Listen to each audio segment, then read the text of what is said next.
C'est là qu'on va avoir la meilleure place de l'animal dans notre monde, dans l'agriculture et dans la société. C'est à l'Essarts qu'on va le trouver. Donc en se retrouvant avec des grands troupeaux sur des zones étendues, dans un milieu absolument naturel, en cherchant qu'il y ait toujours plus de nature pour les animaux, en fait on satisfaisait un besoin, fasciné par la nature bien sûr, c'est de lui poser des questions.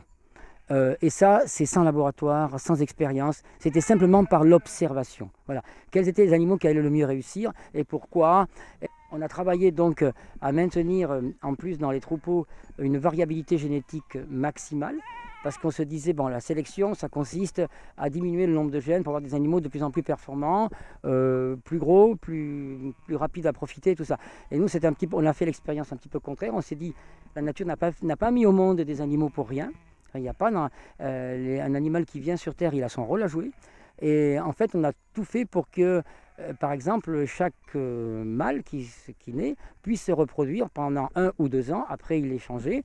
Et en fait, dans notre troupeau, pratiquement chaque agneau a un père différent. La variabilité génétique dans un troupeau permet donc la rusticité, l'adaptation à des nouvelles conditions, et même à une résistance à des maladies, même à des nouvelles maladies qu'on a pu en voir arriver. La fièvre catarrhale qui a traversé un peu la France il y a 4 ou 5 ans, dans notre troupeau de moutons landais, alors qu'on était à 15 km du premier cas dans le sud-ouest, on n'a eu absolument aucun cas.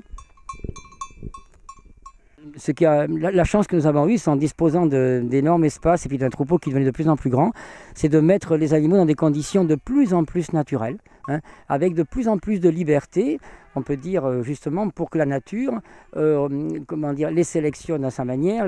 Alors donc le troupeau est très important en nombre, il est très très grand, et donc il a demandé la mise au point d'une méthode qu'on peut appeler de pâturage itinérant, où les animaux font un immense circuit sur à peu près 25 communes, ça représente à peu près 2000 hectares, entre la Gironde et la Dordogne.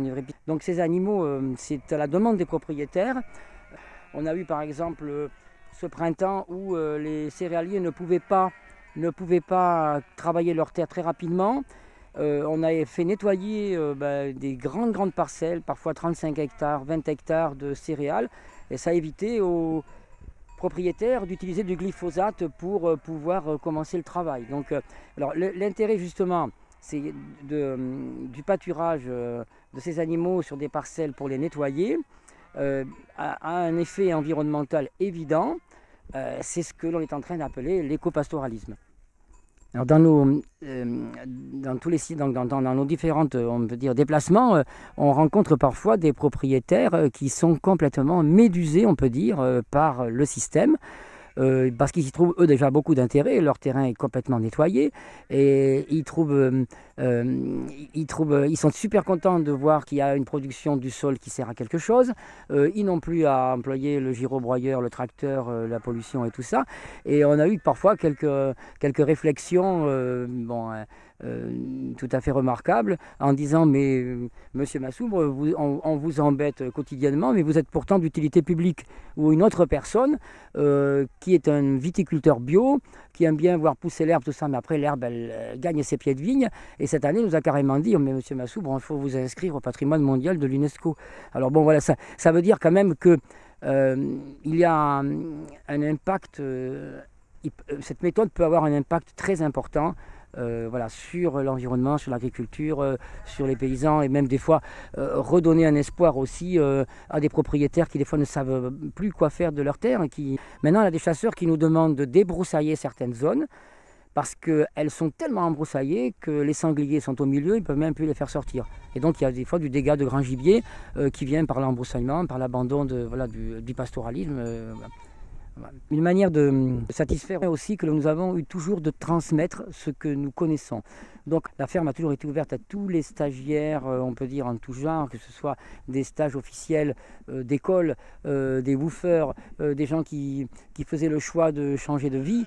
Donc on a calculé qu'en 30 ans, on a à peu près 1 millier de personnes qui sont passées à la ferme, qui sont restés 3 jours pour faire connaissance avec la vie de la campagne, ou qui sont restés, je crois, jusqu'à 4 ans pour un.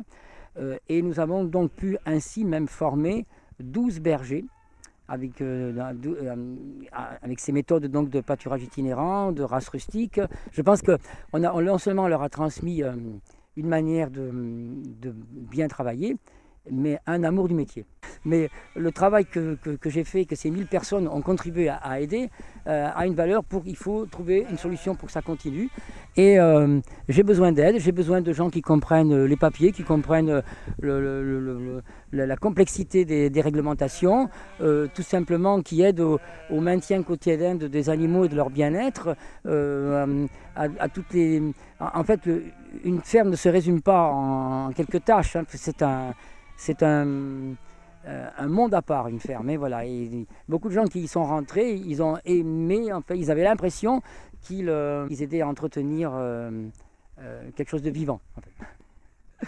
Voilà. Alors tout ceci pour dire que en fait, j'ai vraiment besoin d'aide, que ce soit simplement des coups de main sur les troupeaux, sur les animaux dans la ferme pour la maintenir pour le moment, que d'un point de vue administratif, judiciaire et également bien sûr financier pour essayer d'échapper aux couperets économiques que l'on a essayé de mettre sur cette ferme en la privant de budget, d'essayer de la faire disparaître comme ça.